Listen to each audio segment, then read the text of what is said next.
भगवत पुराण कथा षष्ठम स्कंद 5वां अध्याय। नमस्कार दोस्तों, यदि आप हमारे चैनल पर न्यू हैं तो चैनल को जरूर सब्सक्राइब कर लीजिएगा। बेल आइकन को प्रेस करके कमेंट बॉक्स में जय श्री हरिकृष्ण जय श्री विष्णु अवश्य लिखिएगा। यदि आप गर्भवती माता हैं तो आप इसको प्रतिदिन प्रातः काल के समय या श्याम काल के समय अवश्य ही सुने, जिससे आपको श्रेष्ठ कर्म करने वाली संतान की प्राप्ति हो। यदि आप हमारे चैनल पर न्यू हैं तो आप इसको प्रथम स्कंद से अवश्य ही सुनिए, जिससे आपको इसका पूरा सार समझ में आए, इसका पूरा फल प्राप्त हो। हमारा 5वां अध्याय जो यहाँ से प्रारंभ होता है। जय श्री हरि कृष्ण। श्री नारद जी के उपदेश से दक्ष पुत्रों की विरक्ति तथा नारद जी को दक्ष का श्राप। श्री शुकदेव जी कहते हैं, परीक्षित, भगवान के शक्ति संचार से दक्ष प्रजापति परम सामर्थ हो गए थे। उन्होंने प्रपंच पुत्री असुरी के हर्यश्य नाम के 10,000 पुत्र उत्पन्न किए। राजन, दक्ष के ये सभी पुत्र आचरण और एक स्वभाव के थे। जब उनके पिता दक्ष ने उन्हें संतान उत्पन्न करने की आज्ञा दी, तब वे तपस्या करने के विचार से पश्चिम दिशा की ओर गए। पश्चिम दिशा में सिंधु नदी और समुद्र के संगम पर नारायण सर नामक का एक महान तीर्थ था। बड़े बड़े मुनि और सिद्ध पुरुष वहां निवास करते थे। नारायण सर में स्नान करते ही हृष्य के अंतःकरण शुद्ध हो गए। उनकी बुद्धि भगवत धर्म में लग गई। फिर भी वे अपने पिता दक्ष की आज्ञा से बंधे होने के कारण वे उग्र तपस्या ही करते थे। जब देव ऋषि नारद ने देखा कि भगवत धर्म में रुचि होने पर भी प्रजा वृद्धि के लिए तत्पर हैं, तब उन्होंने उनके पास आकर कहा, अरे हर्षियों, तुम प्रजापति हो तो क्या हुआ? वास्तव में तो तुम लोग मूर्ख ही हो। बतलाओ तो, जब तुम लोगों ने पृथ्वी का अंत ही नहीं देखा तब सृष्टि कैसे करोगे? बड़े खेद की बात है कि देखो, एक जैसे देश है जिसमें एक ही पुरुष है, एक ऐसा बिल है जिसमें बाहर निकलने का रास्ता ही नहीं, एक ऐसी स्त्री है जो बहुरूपी है, एक ऐसा पुरुष है जो व्यभिचारिणी का पति है, एक ऐसी नदी है जो आगे पीछे दोनों ओर बहती है, एक ऐसा विचित्र घर है जो 25 पदार्थों से बना है, एक ऐसा हंस है जिसकी कहानी बड़ी विचित्र है, एक ऐसा चक्र है जो छुरे हुए एवं वज्र से बना हुआ है, अपने आप घूमता रहता है। मूर्ख हर्षियों, जब तक तुम लोग अपने सर्वज्ञ पिता के उचित आदेशों को समझ नहीं लोगे और इन उपयुक्त वस्तुओं को देखकर नहीं लोगे, तब तक उनकी आज्ञा अनुसार सृष्टि कैसे कर सकोगे? श्री शुकदेव जी कहते हैं, परीक्षित, हर्ष ने जन्म से ही बड़े बुद्धिमान थे। वे देव ऋषि नारद की पहले ये गूढ़ वचन सुनकर अपनी बुद्धि से स्वयं ही विचार करने लगे। देव ऋषि नारद ने कहा, तो सच है, यह लिंग शरीर ही है जिसे साधारणतः जीव कहते हैं। पृथ्वी और यह आत्मा का आनंदित बंधन है। इसका अंत विनाश देखे बिना मोक्ष के अनुपयोगी कर्मों में लगे रहने से क्या लाभ?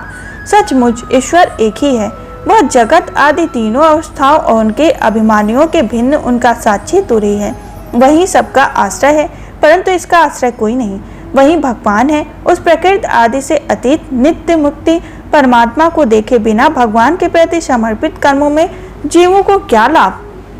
जैसे मनुष्य विल रूप पाताल में प्रवेश करके वहां से नहीं लौट पाता, वैसे ही जीव जिसको प्राप्त कर फिर संसार में नहीं लौटता, जो स्वयं अंतर्जीवित स्वरूप है, वह उस परमात्माओं को जाने बिना विनाशवान स्वर्ग आदि फल देने वाले कर्मों को करने के क्या लाभ? यह अपनी बुद्धि ही बहुरूपणी और सतरज आदि गुणों को धारण करने वाली व्यभिचारिणी स्त्री के समान है। इस जीव में इसका अंत जाने बिना, विवेक प्राप्त किए बिना आसक्ति को अधिकाधिक बढ़ाने वाले कर्म करने का प्रयोजन ही क्या है? यह बुद्धि ही उल्टा स्त्री के समान है। इसके सत्संग से जीव रूप पुरुषार्थ ऐश्वर्य इसकी स्वतंत्रता नष्ट हो जाती है।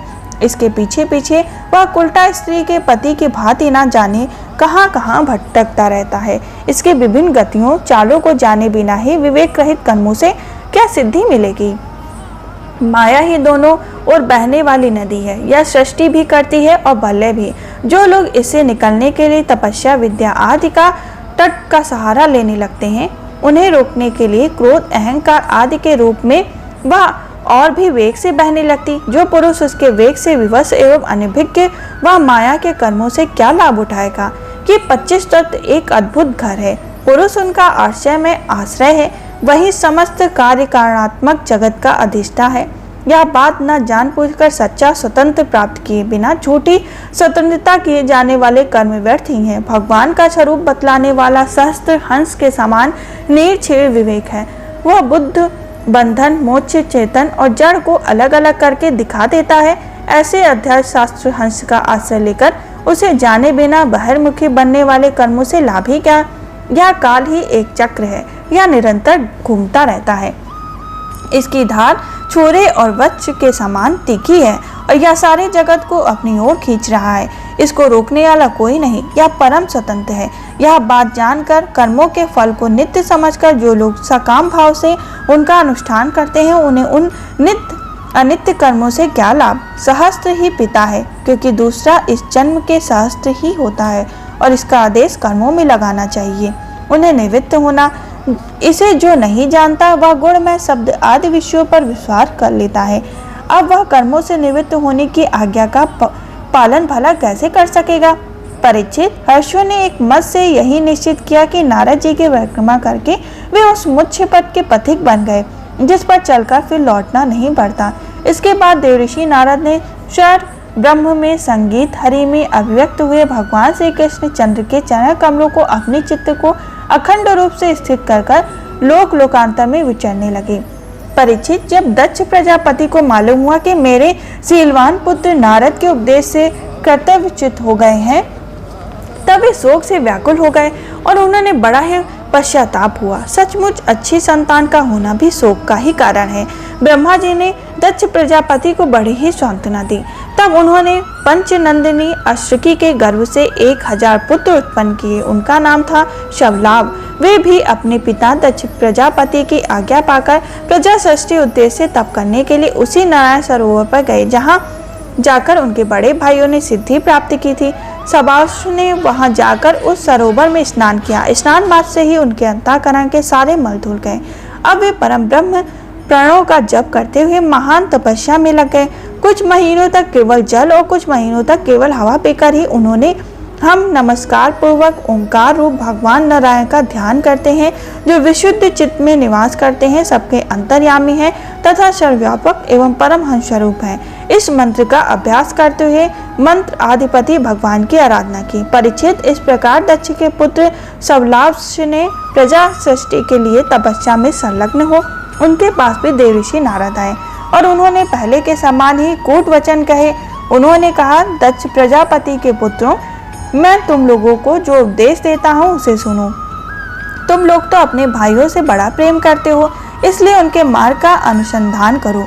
जो धर्मज्ञ भाई अपने बड़े भाई के श्रेष्ठ मार्ग का अनुसरण करता है, वही सच्चा भाई है। वह पुण्यवान पुरुष परलोक में मरुदगणों के साथ आनंद भोगता है। परीक्षित, शवलाश्रयों को इस प्रकार उपदेश देकर देवऋषि नारद वहां से चले गए और उन्होंने लोगों को अपने भाइयों के मार्ग का अनुगमन किया, क्योंकि नारद जी दर्शन कभी व्यर्थ नहीं जाता। वे उस पथ के पथिक बने जो अंतर्मुखी व्रत से प्राप्त होने योग्य अत्यंत सुंदर और भगवत प्राप्ति के अनुकूल है। वे बीती हुई रात्रि के समान ना तो उस मार्ग से अब तक लौटे और न आगे लौटेंगे ही। दक्ष प्रजापति ने कहा, ओहो दुष्ट, अपने झूठ मूठ साधुओं का बना पहन रखा है। हमारे भोले भाले बालकों को भिक्षु का मार्ग दिखाकर तुमने हमारा बड़ा अपकार किया। अभी मैं तुम्हें ब्रह्मचर्य से ऋषिगण, यज्ञ से देवऋषि और पुत्र प्राप्ति से पितृ ऋण नहीं उतारा, तो उन्हें अभी कर्म फल की नश्वरता के संबंध में भी कुछ विचार नहीं था। परंतु पापात्मा, तुमने उनके दोनों लोगों को सुख चौपट कर दिया। सचमुच तुम्हारे हृदय में दया नाम का कोई भी शब्द नहीं। तुम इस प्रकार बच्चों की बुद्धि बिगाड़ते फिरते हो। तुमने भगवान शाश्वतों के रहकर उनकी कीर्ति में कलंक ही लगाया है। सचमुच तुम बड़े ही निर्लज्ज हो। मैं जानता हूँ कि तुम भगवान के शाश्वत सदा सर्वदा दुखी प्राणियों दया करने के व्यक्त रहते हो, परंतु तुम प्रेम भाव का विनाश करने वाले हो। तुम उन लोगों से बैर करते हो जो किसी से बैर नहीं करते। यदि तुम ऐसा समझते हो कि वैराग्य ही स्नेह पास विषय शक्ति का बंधन काट है, तो तुम्हारा यह विचार ठीक नहीं, क्योंकि तुम्हारे जैसे झूठ मूठ वैराग्य का स्वांग भरने वाले किसी को वैराग्य नहीं हो सकता। नारद, मनुष्य विषयों का अनुभव किए बिना उनकी कटुता नहीं जान सकता, इसलिए उनकी दुख रूपता का अनुभव होने पर भी स्वयं जैसा वैराग्य होता है वैसा यमदूतों के बहकाने नहीं होता। हम लोग सत गृहस्थ अपनी धर्म मर्यादा का पालन करते हैं। एक बार पहले भी तुमने हमारा असस्त अपकार किया था, तब हमने उसे सह लिया था। तुम तो हमारी वंश परंपरा का उच्छेदन करते ही उतारू हो रहे हो। तुमने फिर हमारे साथ वही दुष्टता का व्यवहार किया, इसलिए मूर्ख जाओ, लोक लोकांतर में भटकते रहो, कहीं भी तुम्हारे लिए ठहरने की ठौर नहीं होगी। श्री शुकदेव जी कहते हैं, संत शिरोमणि देव ऋषि नारद ने बहुत ही अच्छा कहकर दक्ष का शाप स्वीकार कर लिया। संसार में बस साधुता इसी का नाम है कि बदला लेने की शक्ति रहने पर भी दूसरों का किया हुआ अपकार सह लिया जाता है। इस प्रकार हमारा 5वां अध्याय संपन्न हुआ। यदि आप हमारे चैनल पर न्यू हैं तो चैनल को जरूर सब्सक्राइब कर लीजिएगा। अब हम फिर मिलेंगे 6ठे अध्याय के साथ। तब तक के लिए जय श्री हरि कृष्ण, जय श्री हरि विष्णु।